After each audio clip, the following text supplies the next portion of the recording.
Thank you guys for joining us. I'm going to let Carrie kick it off, but just so you know, if you see me looking up and down, I apologize. I have multiple devices because I'm going to be the one changing the slide deck here. So sorry if I'm not looking right at you, but we're thrilled that you're joining us today. Yeah, thank you. I'm Carrie Willis. I'm the technology director and teacher at Valley Preparatory School in Redlands, California. This is my third year being a part of the Wonder League Robotics competition. And we thought this would be a great opportunity to kind of share some information about the competition, and I'll kind of share some, teacher tips, and hopefully it'll answer some of the questions you may have. And I'm Derry Stevens, and I'm a former public school teacher. I taught for over 10 years. But now I'm the director of community marketing here at Wonder Workshop. So I'm the one that's answering all your questions on Edmodo. So thank you guys for joining us. We're thrilled to have you participating this year. If you haven't done so already, make sure you introduce yourself in the chat and say where you're from. And if you have any questions throughout the broadcast, please write those in the, type those in the Q&A section, and we'll try to get to them if we can. And if we can't, we will hopefully be able to answer them at a later time. So just to kick off, last year, many of you remember that our winners were an all-girls team, the Pink Eagles from Michigan. They were the grand prize winners for ages 9 to 12. And then you can see on the upper left-hand corner, we had this awesome little duo that were neighbors from India, Team Explode, that won for ages 6 to 8. And their showing was really impressive when you look at the numbers we had last year. So we had over 20,000 kids participate. That was 5,300 teams from 52 countries. But what is really exciting right now is, we wanted to invite more participation this year, and we are well on our way to doing so. So these numbers were from last week. I can even update as, for today, that we have now over 1,800 coaches. We have more than 5,000 teams, and not all coaches have registered their teams yet, which is okay, because we know you're still kind of forming and recruiting kids to join. We now have 53 countries. I need to change this slide, 16 of which are new this year, so welcome. And then as you can see, we have about a similar 80-20 split between schools that are teams that are affiliated with schools and after school groups, and actually a lot of before school groups I'm seeing in the survey. And then we have a lot of teams that are heralded by parents, whether in their community, their neighborhoods, or they're volunteering at schools as well. And then what's interesting too is we have a lot of new coaches this year. So I'm hoping maybe a lot of you that are in this webinar are brand new and we can answer some of your questions. About 66% of you are new. So again, welcome. My students absolutely love to hear about the sheer number of students and teams that are participating worldwide. I mean, it's really exciting for them to be part of something so huge. And, during the missions or during practice, they'll often say, I wonder if anybody else has solved this yet, or I wonder how the other teams are doing this. So it's kind of a neat, it's really a neat thing for this to be so big, and for them to be a part of a global competition. And then we really try to hit a full gamut of skill sets with this Wonder League robotics competition. We want to go beyond just, I put just in air quotes, just beyond the coding and the robotics. We tried to hit as well 21st century skills, critical thinking with the problem solving of the challenges, the collaboration and teamwork. Communication, you'll see, is really key among team members. And then the creativity and the storytelling that we can wind into the story-based missions. And then we hear a lot from coaches in the survey data they give us at the end of the year, that those kind of skills around perseverance and grit and dedication. So we hit some of those SEL learning objectives as well. And then we always try to weave in this kind of social good aspect to the missions. So this year it's all about community development.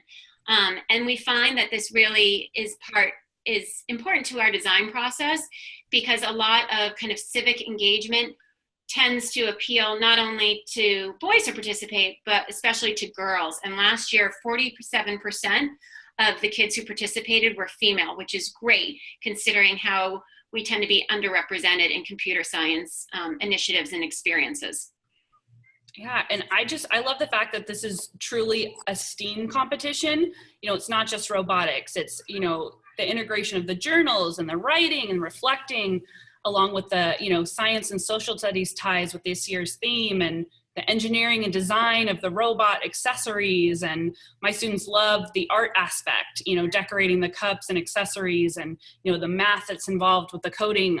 I mean, it really does have something for everyone. So even if, you know, students are not, you know, very keen on math, or, you know, don't really, you know, aren't really into coding quite yet, they can have a place in this competition, you know, and be part of a team, which is really great. A lot of different hooks. So I thought we would quickly review how to register. Most of you are all set, but a lot of people have been asking, like, am I fully registered? Am I there yet? So there are really 3 steps here. It's filling out a registration survey, making sure that you're signed up on Edmodo to participate in just all the communication and chatter and find the resources. And then make sure you read the coach's guide, because that's where we really get into the nuts and bolts and details. For sure. Definitely read the coach's guide, because a lot of the questions that I've been seeing on Edmodo, and a lot of the things that, you know, even I have kind of thought twice about, everything is spelled out in such detail in the coach's guide. So really, you know, take advantage of that, and take advantage of the Edmodo platform. It may be a little overwhelming at first if it's not something that you're used to, but visit it often and you'll get the hang of it. And it really is a great place to, you know, connect with other coaches and connect with Wonder Workshop, and the articles and the blog posts that they've been posting on a weekly basis are really informative. So then, just to give you a screenshot of what you'll see, we have one survey. And for those of you who registered early this summer, I apologize. We've streamlined the process. We did not expect coaches to have so many teams, which we're thrilled about.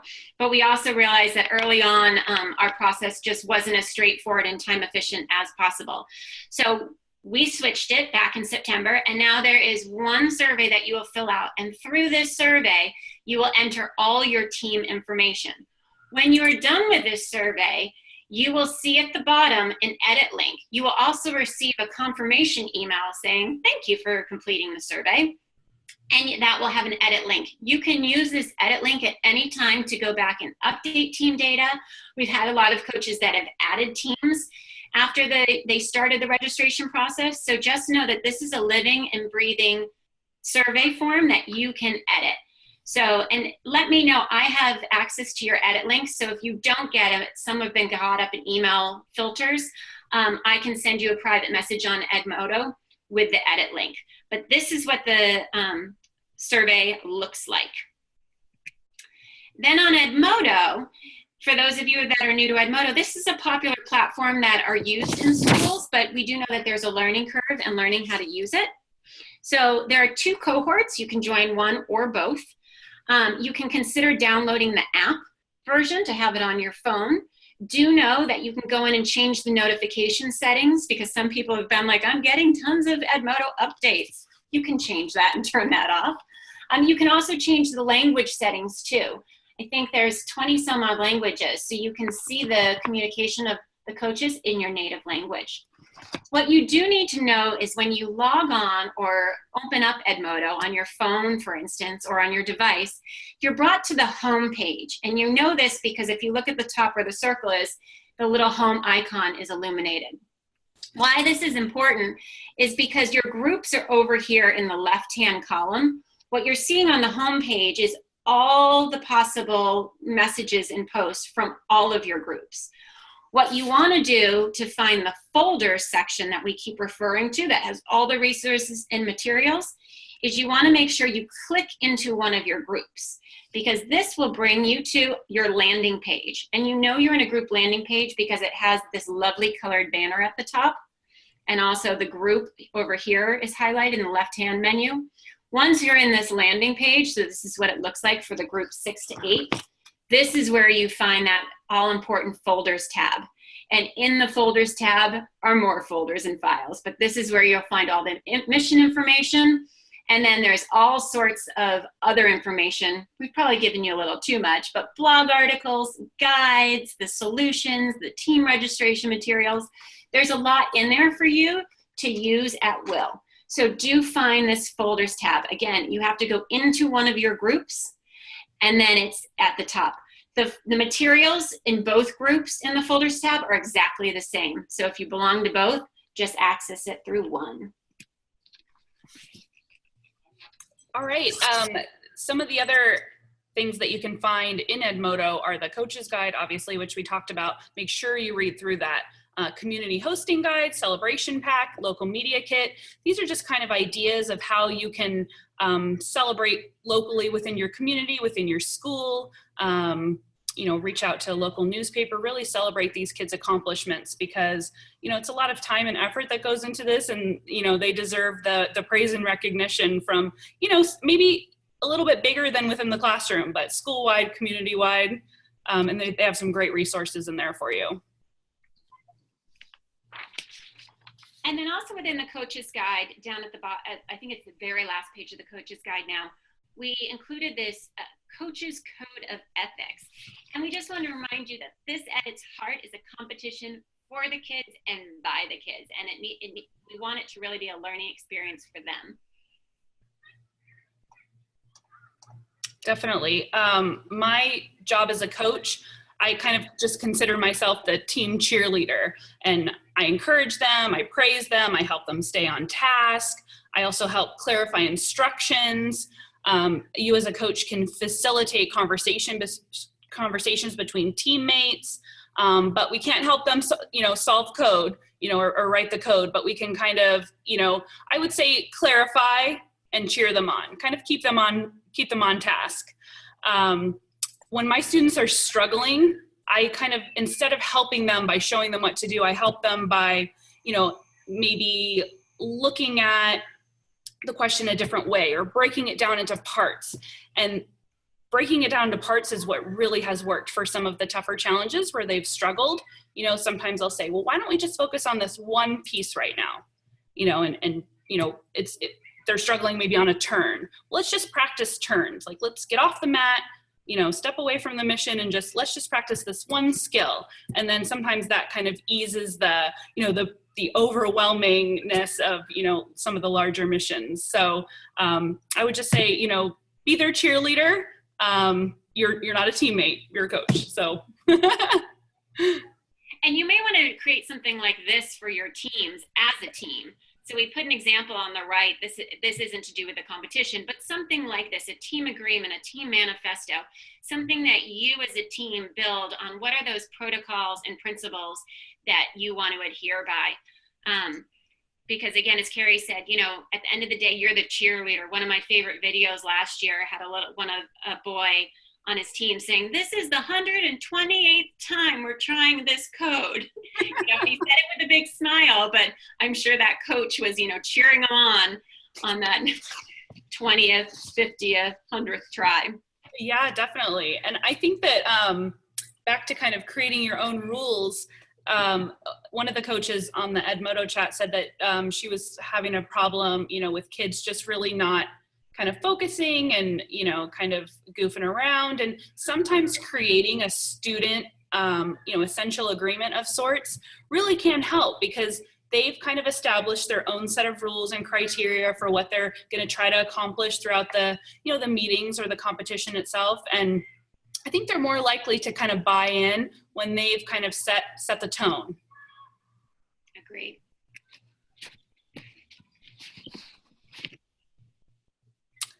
Okay, so the materials that you will need are one dash and dot per team, and that's pretty essential.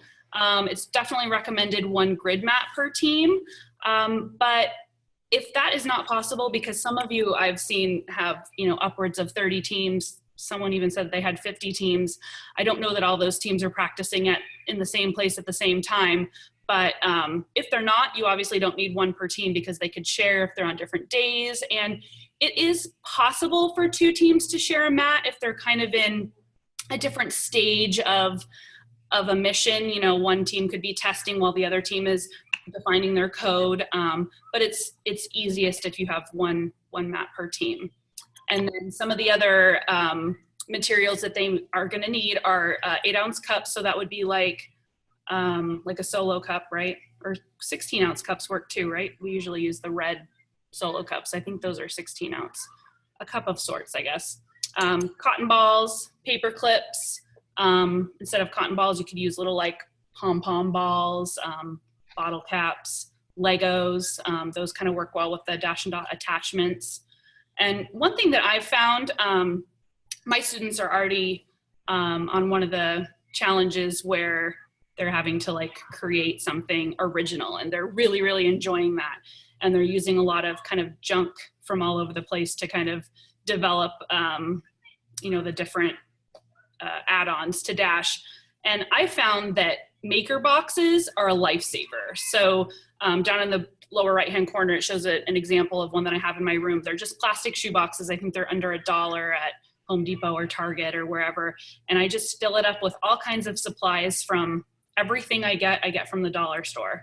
So I have scissors in there, I have tape, I have pipe cleaners and popsicle sticks and paper clips and glue, and it's just all in there, and they're allowed to use whatever they want. And that's kind of expanded into these rainbow drawers that I have that I got at Michael's, and they're just filled with everything you'd ever want for, a makerspace type crafting room, I guess. But that's really helpful to kind of have that area where kids can just get to the stuff themselves and not have to be, bothering you for, oh, do you have any of this? Do you have any of that? Just say, here's your stuff, use what is here. I love the maker boxes. Patricia just teed up our next question perfectly, thank you, in the Q&A section. Don't forget, you can ask questions.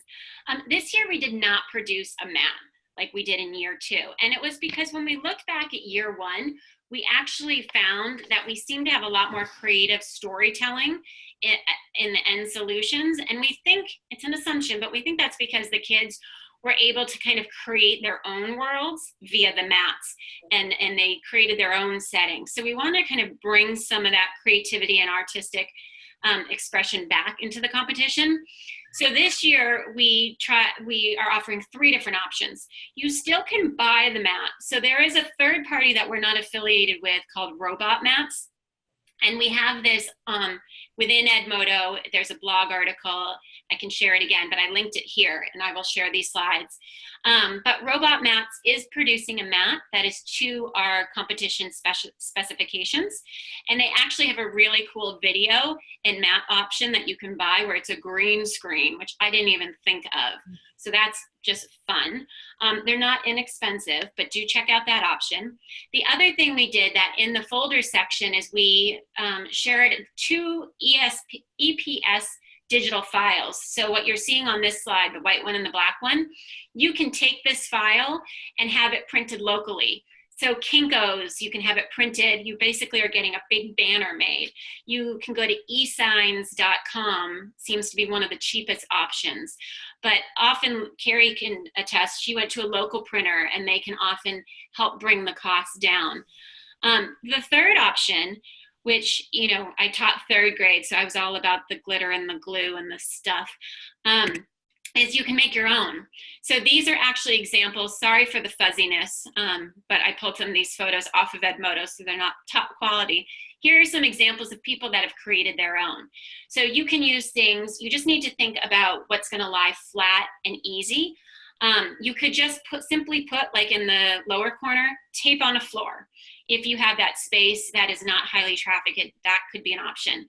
Another one in the upper corner that I like is somebody took a classroom carpet that they used for like crisscross applesauce time, and they flipped it over and used painter's tape to make a grid on the back. So now they have a dual purpose carpet in their room. Others have done shower curtains, plastic tarps that they found at hardware stores or on Amazon. The woman, and I'm blanking on her name, I apologize if you're on the webinar, who shared the example that's in our blog article, she found a great way of, so she didn't have to break her back. She took the EPS white file that we had, the image of it, put it on a transparency, put that on her overhead projector and put it up on the wall, and then put her piece of fabric up there and simply traced the lines. So then she didn't have to measure her 30-centimeter squares. So all different options. Also in the blog article, I created a Pinterest board of kind of space inspiration. So you could think about making the map look like a topographical map of Space Island, or maybe you just want to kind of do an outer space theme. There are all sorts of great creative art projects out there to do shooting stars and planets. It's just a fun way, again, to bring some of that artistic expression into the competition. I'm so impressed with the creativity of the coaches this year. I mean, it's actually amazing. I mean, from projecting it onto the wall and using tablecloths. I mean, I am definitely not crafty at all, techie, but not crafty. So the craftiness is lost on me. So I'm like a print it and buy it sort of a person, but if you have more than, 2 teams, that becomes, a big expense for your team. So it really does come down to, how creative can you be? And my first year, we did painter's tape on the carpet. So I see on the chat, someone said that they got in trouble for using tape on the carpet last year because it ruined the carpet. Painter's tape won't ruin your carpet. Masking tape will. It has some sort of magic, greasiness in masking tape, I guess, that will kind of turn your carpet into little black stripes. But painter's tape comes off clean, for sure. Love the green screen mat idea. Wish I would have thought of that before I got mine printed, but I did get mine printed at a local print shop. It was half the cost of some of the online ones. So if you have a local printer in town, it wouldn't hurt to give them a call, because that can really keep your costs down. It's nice having the mat because it can be rolled up and put away. But these do-it-yourself mats are pretty impressive. And if you do have a mat from last year, by all means use that same mat, because the specifications, measurements, size, grid is all exactly the same. So you can either keep with the island theme is applicable, or again, you could paint over what was previously printed. Dawn just asked that they have tape on carpet and the paper clips are getting stuck in the carpet in terms of moving them. Dawn, my hint to you, and I'll leave it to you to translate to your students, is there might be a way to pick up the paper clips, because they are metal, if you create the proper attachment. So think about what picks up metal, or what could help transport those pieces. Hint, message me if you're not still clear on my hint. So funding, we know funding is an ongoing challenge for many teams. And that's why we keep the competition free, but we still know there's a lot of extra things, namely the products, and then some of the materials you have to buy. So we did compile a blog article, which I added here, which we spell out a bunch of STEM grants. A lot of them are US based, but also funding resources. Also the blog article, we talk about, we have partnerships with Donors Choose and Adopt a Classroom. We've also heard about parents helping donate, especially to school initiatives, because again, it often tends to be an extra cost outside of what you might have to spend on classroom supplies. We have, and we will continue to have, promo codes just for the Wonder League coaches. So right now we have a new one. If you go to our site, makewonder.com, and go to the store, there's a portion where in the store you can add in a promo code. So if you type in WL Coach, like as in Wonder League Coach, you can get 10% off of club packs, classroom packs, and then we just added accessory packs because some folks wanted the bulldozer accessory. So that'll be through the end of November, but I'm sure we'll extend it if needed. And we're also right now trying to set up a referral program. So I will let you know on Edmodo as soon as that is done, where if you refer somebody and they make a purchase, that person and yourselves will get a benefit, money off your orders. And then there's also a blog article I linked to in the folder section.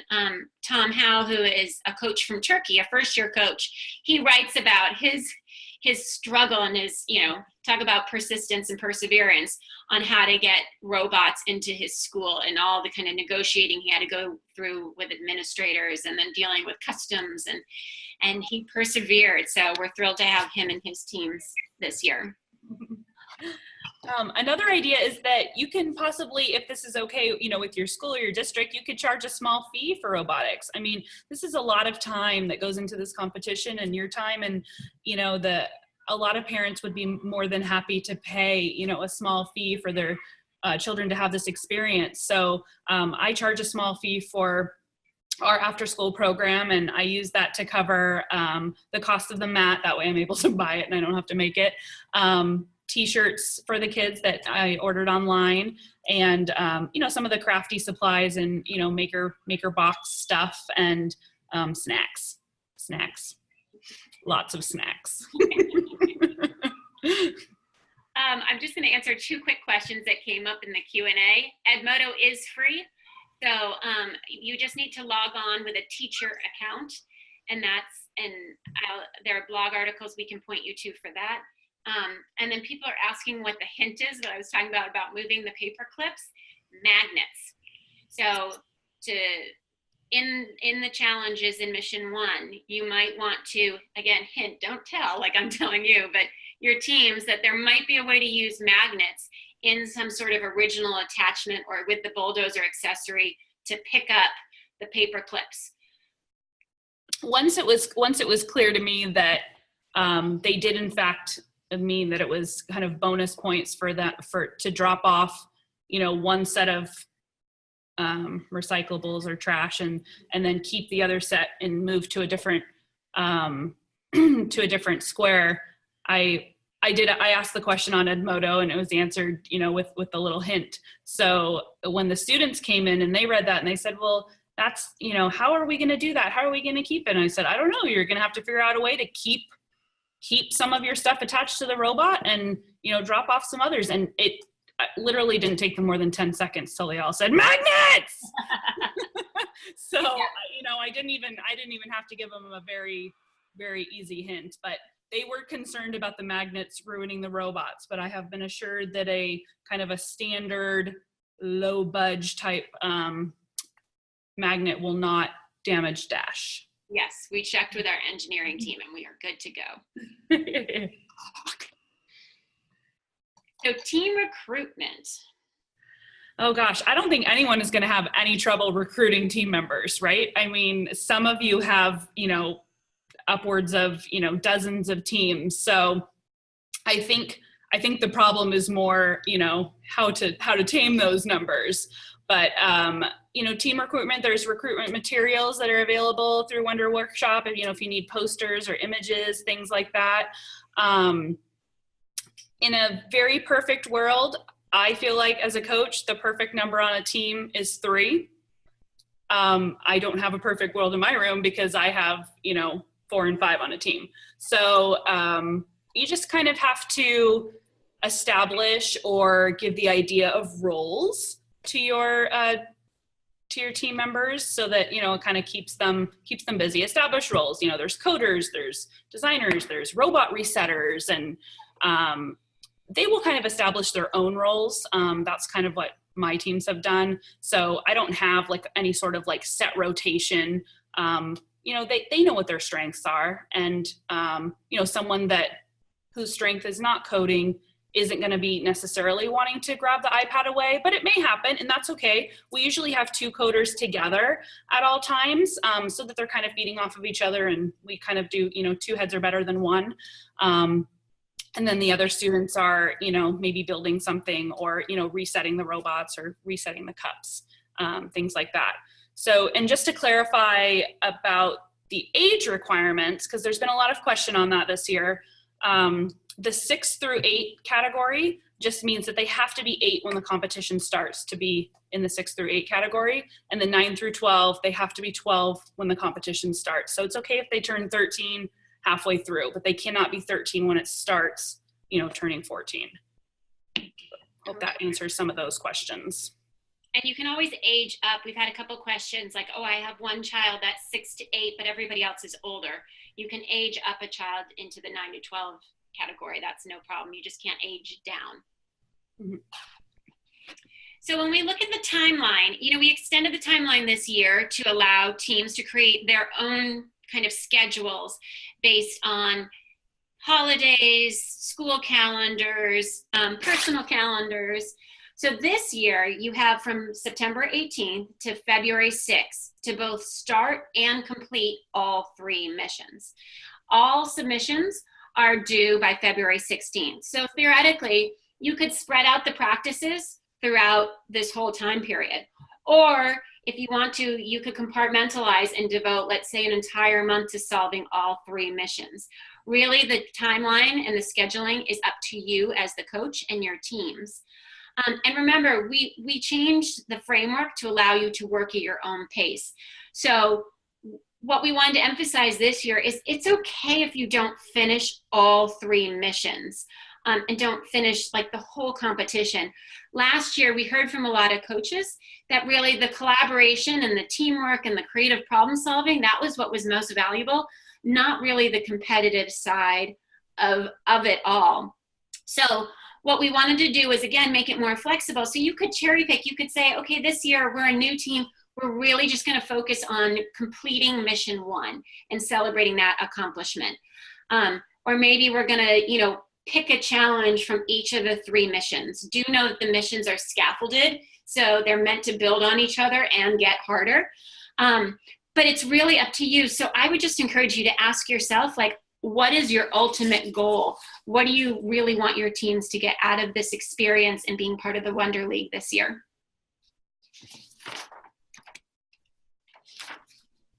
If we have some new coaches that haven't started yet, I know a lot of coaches were still kind of gathering teams together and such. And if you haven't started the competition, I feel like a really important way to get the kids to kind of buy in and, stay on task right away is all about how you present it to them.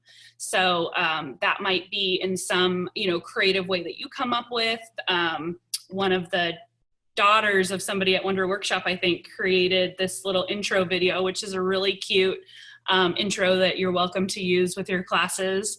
The logbook, the guide, the student guide, actually has kind of a great little scripted scenario that you can read to the students. I shut off all the lights in my room and, kind of read it in this dramatic voice to them. And it was cheesy and there was a lot of giggling, but they really liked it. And it kind of sets the tone. If they see how excited and into this you are, they're going to follow suit. They're going to be really excited about it too. Because once again, you're the biggest cheerleader. So, you're modeling, by modeling this kind of enthusiasm, they're going to follow right along with you. And then also, most of these kids want to be in this competition. I mean, they're here because, they want to be a part of this. So, it's a real privilege for them to be part of, something so big. So kind of, I would remind them of that. And I think that you guys are going to have a great time. So now getting down to the missions. There will be 3 missions with 3 challenges each. We are providing instructions via student-facing logbooks, and all these materials we also are making available in Spanish. So if you have other language needs, unfortunately, we can't translate them all, but if you do translate them, we would love for you to share them back with us on the Edmodo community. I know a lot of people have been looking for French. We had one coach saying that she was in Estonia, she was translating the materials. So please do share anything that might help another coach out. And the theme this year, as I mentioned, it's all about like community development and building a neighborhood. You'll see that mission 1 is about exploring the space. Mission 2 will be about designing kind of a, whether it's a play structure or a community center, or there's a bunch of different options. What are you going to design in this newly discovered space island? And then mission 3 is all about celebrating this new community. We are releasing the missions every kind of about 5 or 6 weeks. Mission 1, we've already released, but again, you can start it at any time, so you're not behind by any means. Mission 2 is coming up. We will release that on October 30th. We have actually moved up the release date of Mission 3, thanks to Carrie's suggestion. We were originally going to release it after the holidays on January 1st, but after discussing it, Mission 3 is probably the more challenging. And you, the coaches, might be scrambling a little bit at the end, in February, making sure that everything has been submitted. So now we're going to release Mission 3 during Hour of Code Week. So it will be available December 4th, and then you can plan for the holidays accordingly. These mission logbooks. So in them, you will find the setup that you will need, instructions for the challenges. We have provided graphic organizers for journaling. These are optional. We are requiring evidence of journaling, but just know that there are all different ways to do it, which I will show you. And then we've also provided, as of last week, the submission process and solution guide, which we will talk through a little bit. One of the most rewarding aspects of last year's competition came in the final round. Part of the requirements of the 60 some odd teams that were finalists were that they had to keep science journals. And, as a former educator, I had joined the Wonder Workshop team around that time, and I was just aghast at this idea of, show what you know. And these kids had these intricate drawn out plans and these reflections of what went wrong and what they were going to change the next day. And granted, they were full of, spelling errors and whatnot, but it was such authentic kid work. They were such great portfolios of their experience that we wanted to wrap that in. So if you think about this, whether it's kind of the design thinking process of you're tackling a problem, coming up with ideas, testing it, switching gears and trying over again, or similarly, you go at it from kind of a scientific method of, again, you're coming up with questions, coming up with hypotheses, testing, and then pivoting and trying again. That's what we really wanted to encourage this time around. So that's where this requirement around journaling comes in. The journaling, they've provided kind of this great outline or template of what a journal, could look like, but we're all teachers and we might have our own ways, that we do, journaling or, online, kind of blog type things in our classrooms. So they've encouraged us to use whatever works for us, whether that be paper and pencil in a little notebook, whether that be an online journal in, Seesaw or OneNote or some sort of feature in Google Classroom.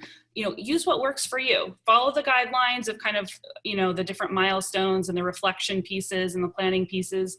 But, the way that it looks is not important. Use whatever platform you're comfortable with. I personally am going to be using Google Slides on the next mission for sure. We, based on the feedback, we kind of over-designed mission logbook number 1. So for mission 2 and mission 3, we will be making the logbooks available both as PDFs, but also as Google Slides. So that will help you guys be able to utilize them in different ways. If you're not familiar with Google Slides and you're thinking, how is a PowerPoint presentation, how does that help me? Google Slides is just kind of a means to kind of creating a kind of a nice document that's easy to edit, and you can, create text boxes where you want them, and, it's easily editable, easy to copy. So I'll take my, the logbook for mission 2 and save it to my drive and then share it with my students, and then they can create a copy for their own. And you can share it, in your school LMS if you use Google Classroom. We use Haiku or PowerSchool here at our school, but however you can kind of get that link to your students. It may just be creating, a short URL that they can type in a school computer lab, or maybe composition books works for you, whatever works. Yeah, I was going to say, if you really want to go low tech, read a question out loud and have kids just write the answers in a notebook. So you could say, gee, what worked well for you today? And then give kids some wait time to sit and write their answers. What would you do differently tomorrow?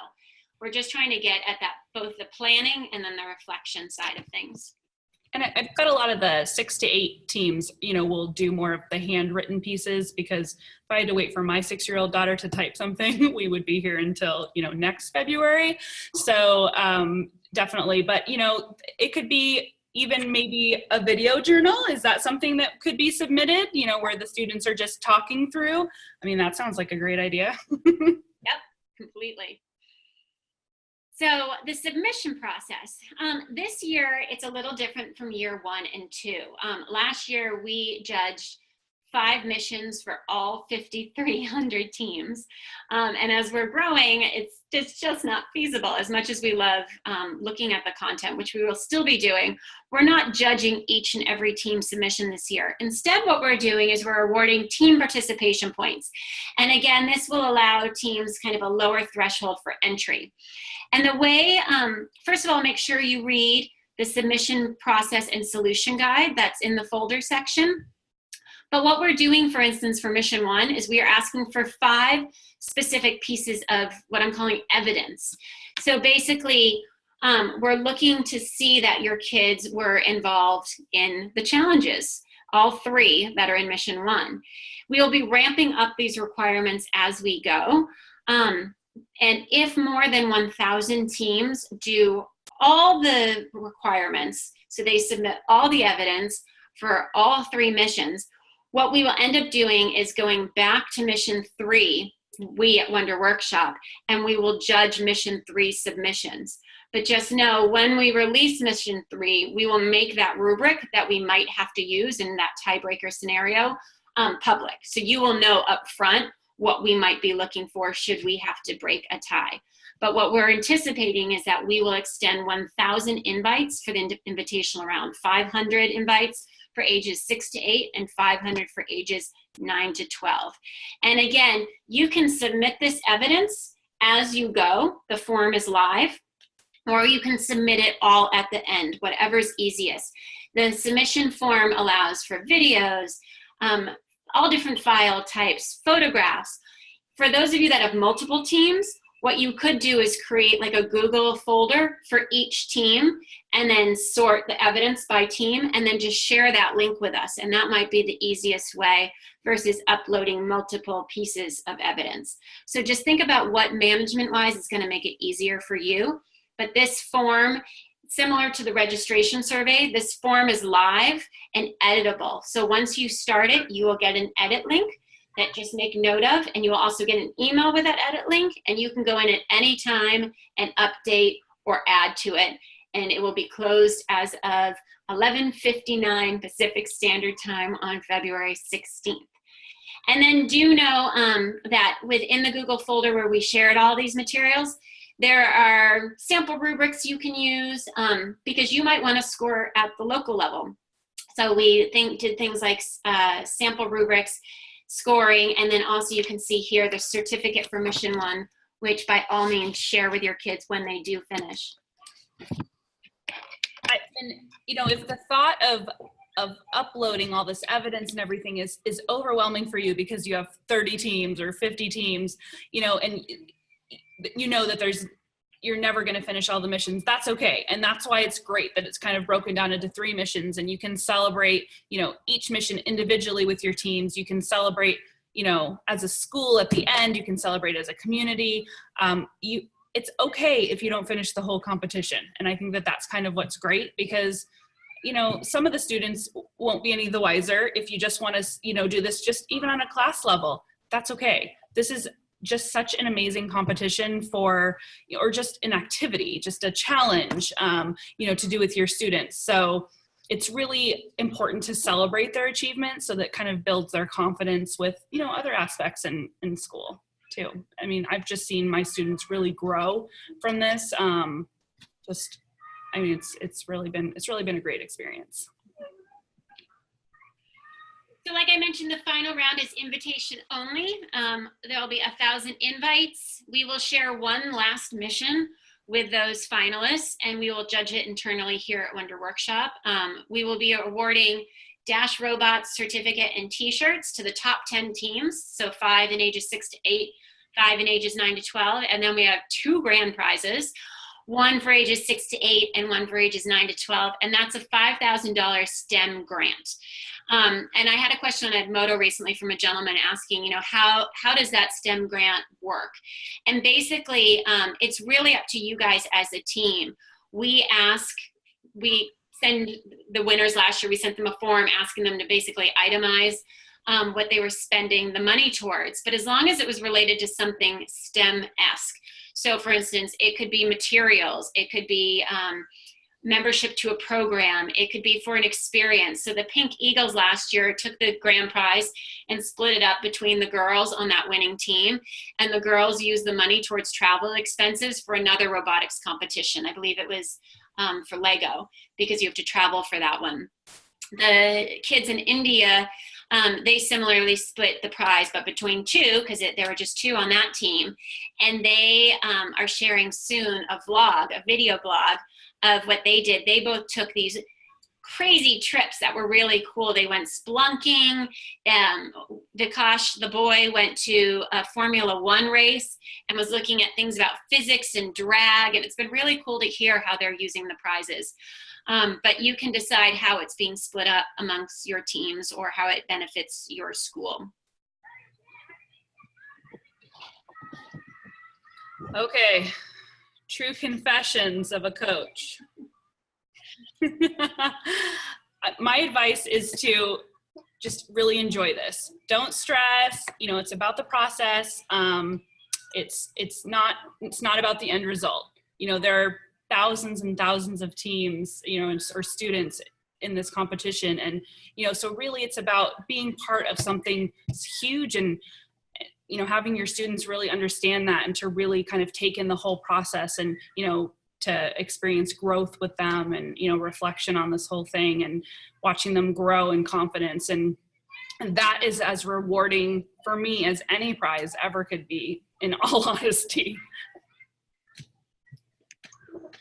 And then we do encourage you to share your progress, you know, show us what you do as you go. It's so great to see the kids engaging at the different stages. We tend to use the hashtag Wonder League as well as the hashtag WLRC. So we'd love to see your teams hard at work. And we're doing well on time, Carrie. We have about 10 minutes. So what I thought I'd do is I've been looking at my phone at the Q&As here. And I thought I'd go through some of them, but if there are any lingering questions, feel free just to click on that Q&A section and add some in. But I'm just gonna go down the list right now to answer a couple out loud. Audrey asked, are there funding options or extra assistance for Title I schools?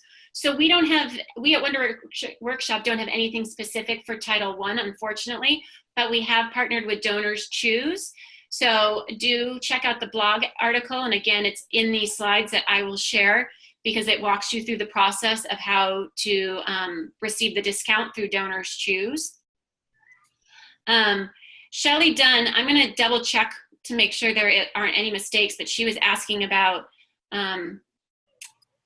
the paper clips again and the space junk. So in Mission 1, the dash is exploring the space. In Mission 2, you're moving cups, bigger cups as the big items of space junk to that collection area. In Mission 3, here you're sorting materials.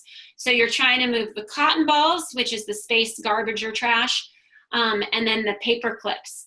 And the idea with the magnets is if you want to try to get the bonus points and move it all at once, the trick would be to pick up both the paper clips and the cotton balls, drop off the cotton balls first, because that's something you can push or, you know, potentially lift and dump, and then end with the paper clips, which would be stuck to the magnets in the last spot. So you just have to think logically about the sequence of where you're going first and last, but you don't have to dump or release both of them. I wanted to address a question. It's by Anonymous. But they said that they've been having some problems with, you know, dash traveling at an angle, or when they do turn 90 degrees, it turns more than 90 degrees. Test your robot on different surfaces because sometimes they can respond differently on, you know, different types of carpet or a wood floor versus a mat. So I would suggest definitely testing it on different surfaces and see if it's always you know, if it always has the same behavior. And if it does, then I would say definitely contact Wonder Workshop, because their customer support is really helpful. And it could be that one of your wheels is stuck. And I think that I had this happen one time. They had a little trick to like kind of revving the wheels to see if like something was stuck in one of them, kind of going back and forth. There might be like a little hair wrapped up in it or something. So one wheel's not performing the same way. Yeah, and do let us know in the Edmodo community. I look at that multiple times a day. So if you're not getting any answers or you're not sure, I can easily connect you with our customer support team because they're the ones that have the direct pipeline to our engineering team. And if not, I can go over and tap them on the shoulder. Yes, Michael was asking, are the slides available? The video we're recording right now, it takes about 24 hours for us to receive it from the Zoom platform. So in about 24 hours by Friday, I will post both these slides so that you get all the links as well as the video. So you'll be able to watch us over and over again if you want to. Susan was asking about support. Do ask questions in the Edmodo community. Again, I will answer on a daily basis, but what I love seeing is a lot of coaches are sharing best practices with one another. Everything from what they did to creating the mat, to how they recruited team members, to how they kind of, from a management perspective, keep kids on task or rotate roles to keep it engaging and exciting. So do post questions not only to me, but to the group at large. Let's see, I'm scrolling through questions. Controlling the speed. I don't have an answer to that one, but that would be a great one to ask on Edmodo because there might be a techie teacher that knows the ins and outs. I definitely don't because I'm a cheerleader. I don't do a lot of the coding myself, so I could probably ask my students for you and post that on Edmodo tomorrow. Yeah, you can control the speed of Dash's movements, but I think if you're asking about turning, I'm sure there are clever ways.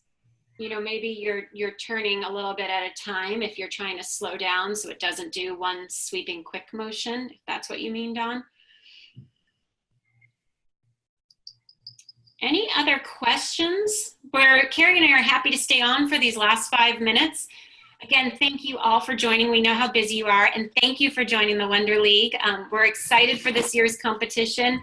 It's neat to see you know, the communication between the coaches and the action on social, and we at Wonder Workshop just love seeing the engagement and the creative problem solving with kids as young as 6 years old. It's just so rewarding. The education team, we're all former teachers, and it's just, you know, we all are smiling daily. We show each other like, look at this, look how they're doing this. So it's the creativity and the collaboration is just wonderful, and we applaud you guys for spearheading the effort because we know it's a heavy lift on your part. So thank you, coaches.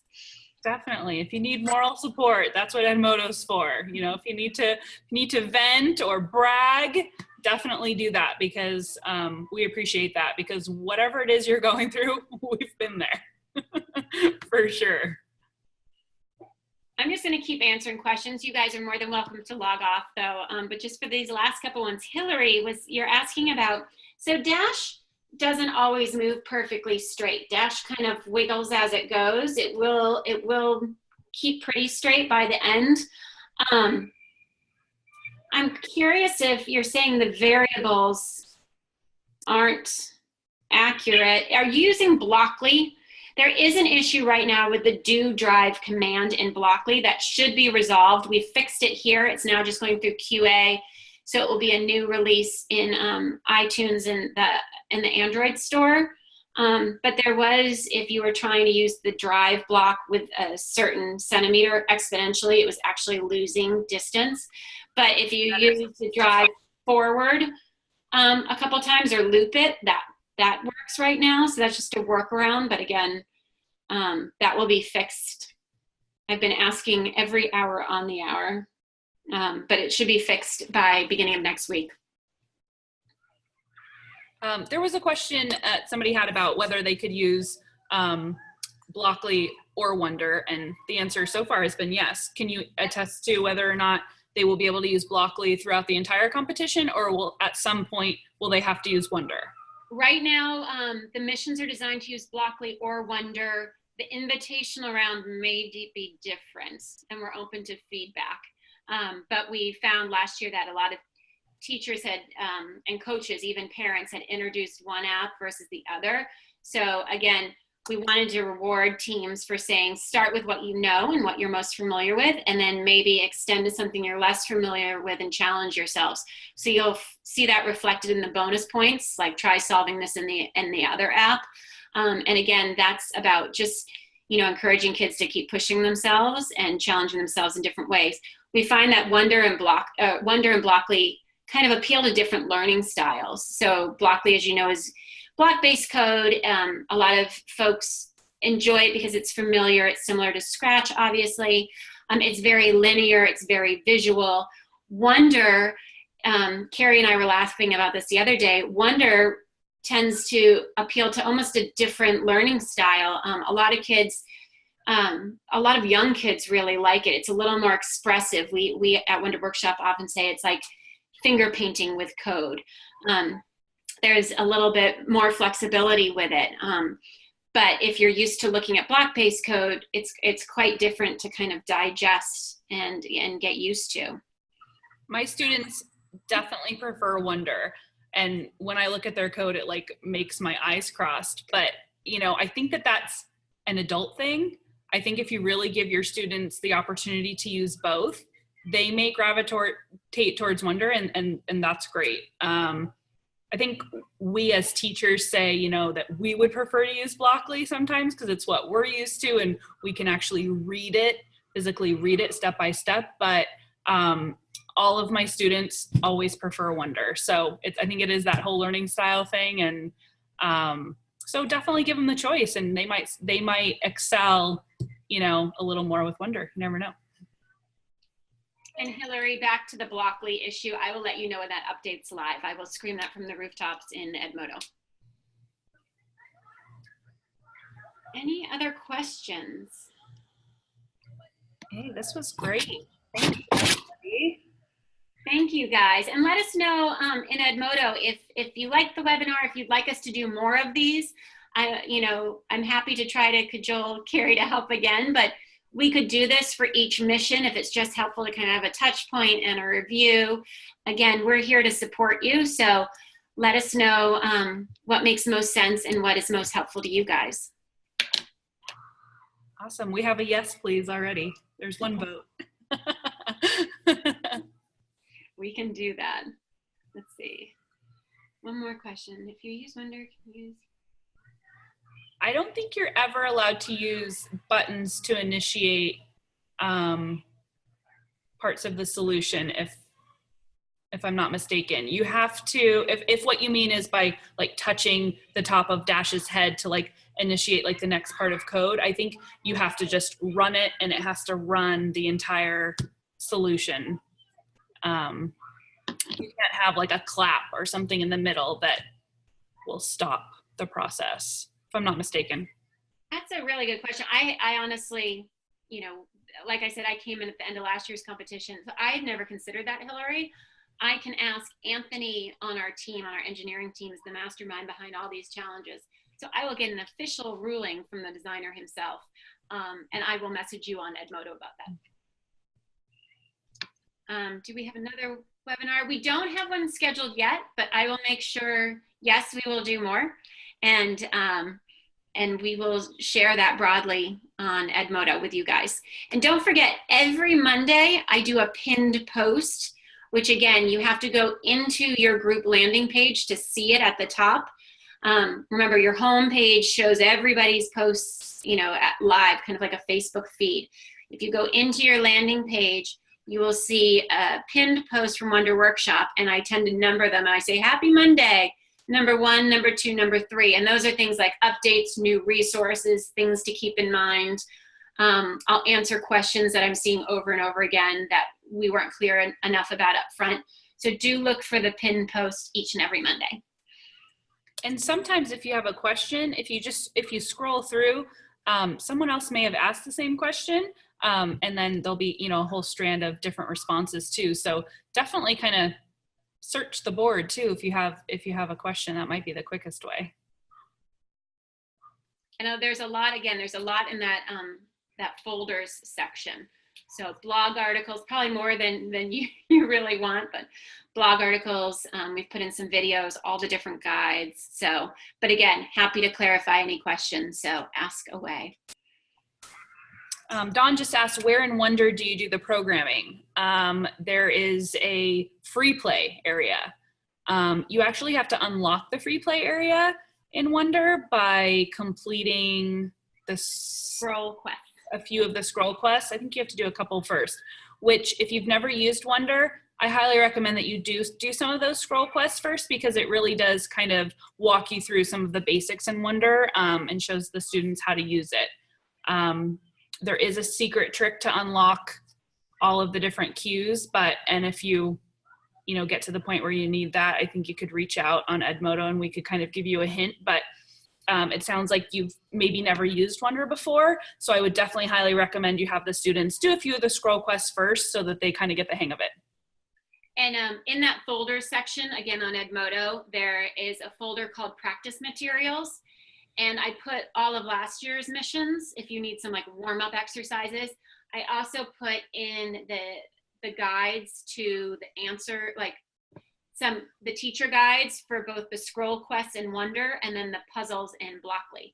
So if you need any kind of teacher help or adult help, do check out the practice materials section within folders. Okay, Dawn said she did all the scroll quests. You should be definitely good to go then. So just use the free play area. And then when they save, it kind of saves as like a silly name. It might be like Pig and Monkey or something, and they can rename and it will save within the program, but then you can also save a key. So I think it says like create key. There's like a little share button or something, and it will create a key, which is a numeric code, or I think it's like 5 letters or something.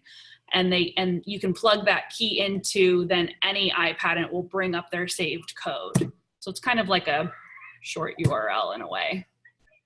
That's a good point you just made, Carrie. I'm going to share a little bit more about the Wonder Key in the practice materials section. I have a couple links I can share because some people who are new are like, what's a Wonder Key?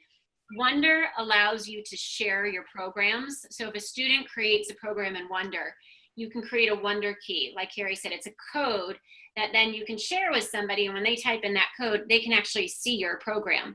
So it's a sharing functionality. Blockly does not have it, which I hear you all loud and clear. We have asked our engineering team, it's on our wish list of how can we make Blockly programs, I know, available to share. We have our dream list here at Wonder Workshop. So it is in their minds and it's on their radars, and especially for schools. We know that's a big ask. But do play around with the idea of Wonder Keys. And then for submission purposes, if you do one of your solutions in Wonder, you can share your Wonder Key. There's a spot in the submission form where you literally just type in the Wonder Key, just make sure it's correct. And then if it's Blockly that you use, just share a screenshot of the code with us. And that's your evidence, your proof. So, and one little trick with the Wonder Key, and this probably won't make sense to you if you haven't done the Wonder Key, but hopefully this conversation will come back to your mind when you did. If you create the key, you press create key, and then it will show you the key. You actually have to make sure you press the check mark after you see the actual key, and then that kind of like saves the key. If you don't press that check mark a second time, then it doesn't actually save it. And some of my kids have learned that the hard way. So I have a little wipe off board, a magnetic wipe off board for each of my teams, and they write their keys on that throughout the class. And then I enter them into a shared Google Doc for each of my teams at the end of the day. So that's what works for me. You could have a notebook, you could have whatever. I'm looking at more questions. Will there be an update to rename programs? I will ask about that, Shelley. I don't know the answer offhand. Can you not rename? I thought my students name their programs in Blockly. Let me find out exactly the answer, because I think you're right, Carrie. So I can share instructions on how to do that as well. I think there's like a little pencil or something where you can rename it. It auto names it, you know, something silly, and then I think they can go in and change it. And that's both in Wonder and Blockly, if I'm not mistaken. And then Anne Marie, thank you for being patient and getting your kids still engaged, although you're waiting for iPads. You know, that was one of the reasons we made the timeline so flexible this year, is because different teams, whether school-based or not, were able to start at different times of the years. International teams had different calendars in terms of holidays. So we really wanted to make it flexible. So you still have plenty of time to start mission 1 and complete mission 2 and mission 3. So Shelly was saying that you can name them before you write them, but she doesn't see a place to rename them after. I'll play around with it, and maybe we can do a post on Edmodo about that when we're certain. And if not, this is the kind of feedback that we as the education team take back to our software team on a weekly basis. So I can add that to the list, and it might be an easier fix than we think. Is there a way to fit Blockly on one screen? Lots of screenshots. That's what we had to do. I don't think you can. I don't think you can kind of pinch and zoom. And some of the codes are pretty long. Yeah, my students just did a series. Not to give you an out, because we don't want you to upload photos of your dogs as submission, but you're uploading screenshots, and we're just looking to see that it, you know, was complete. We're not judging it at this stage. The invitational round might be a little different. We'll be a little more specific on what we need shared and how. But right now, if your screenshots don't perfectly line up and they overlap a little bit, that's okay. My students, they did a series of screenshots, and then since they're working on iPads and we have Macs, they airdropped the pictures straight to the computer, and then we just put them on a shared Google Doc. That worked for us. You could probably, I mean, if you have access to a printer, you could even, you know, print them in some sort of long paper and then take an aerial view of that whole thing with your phone or something, photo with your phone. Get creative. I think we're gonna have a lot of photo submissions this year, photos of journals, which is totally fine. Yeah. Yes, so you can submit everything with a link. So, you know, there are a couple different ways. Again, the form takes all different file types as well as links. So you could, for instance, upload 5 different photos of the evidence we ask for, screenshots and otherwise. Or to make your life easier, you could share with us just one link, a Google folder, and then drop all your evidence in that as you go. And that just might be an easier way for you to manage on your end. The only thing is you need to submit by team within the form. So just make sure if you have like a folder, you know, it's Team Explodes folders, Team Pink Eagles folder, and then just share the individual folders by team. It'll make sense once you see the submission form. Yeah, I would say definitely keep yourself organized if you have more than one team with, you know, file names and naming the images as soon as you kind of drop them into your Google Drive, you know, rename it, you know, challenge mission 1, challenge 1, and not just, you know, whatever default kind of image there, because you will be very confused by the end. The kids will probably know what image it is, but you definitely will not. Well, thank you guys. We've kept you a good 10 minutes over, so enjoy your evenings or your mornings in Australia if you're still with us. Thank you so much. We will do this again, and we will make sure to let you know when it's coming up. And again, we will share the slides and the videos in about 24 hours or so on Edmodo. So do watch there, and then you can share it widely. You could also, well, you wouldn't want to show it to your kids. We're not that exciting. But again, do share your kids' work with us. We love seeing the inspirational photos and hearing the stories. Definitely. If we didn't answer a question, we apologize, and please post it on Edmodo, and we'll try to answer those.